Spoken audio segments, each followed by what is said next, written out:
Livraison express rue d'Alsace-Lorraine à Ixelles où Franck s'est installé hier à peine pour un pop-up store d'1 mois.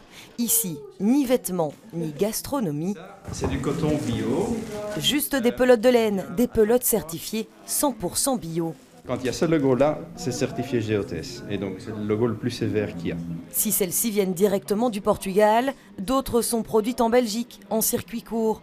Franck a créé sa propre marque. De l'agriculture à l'élevage, les pelotes sont bio de A à Z, un commerce de niche qui a son succès. Les gens qui viennent, en général, ce sont des gens qui tricotent et qui cherchent de la laine de qualité.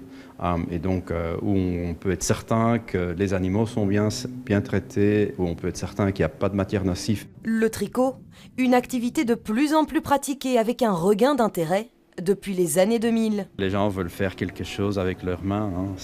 Ils sont tout le temps devant l'ordinateur. On n'imprime plus ce qu'on a écrit.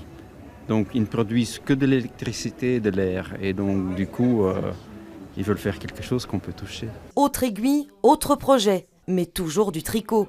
Quelques kilomètres plus loin, c'est Guillaume qui nous reçoit, le cofondateur de Belpaga.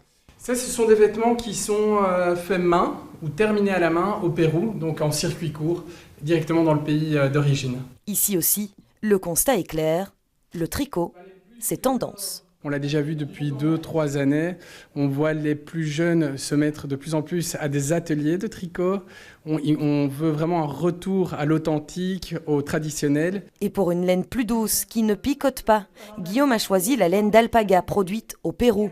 Basé son commerce sur la laine et le tricot en 2018, un pari risqué. C'est un pari quand même qui a été calculé, donc on a quand même réalisé des études de marché. On peut s'appuyer sur des chiffres aussi concernant par exemple les tendances de Google. Combien de mots-clés sont tapés, quelle est la croissance de ces mots-clés, et on voit que clairement ce secteur est en pleine explosion. 2 projets, 2 portraits, une même vision.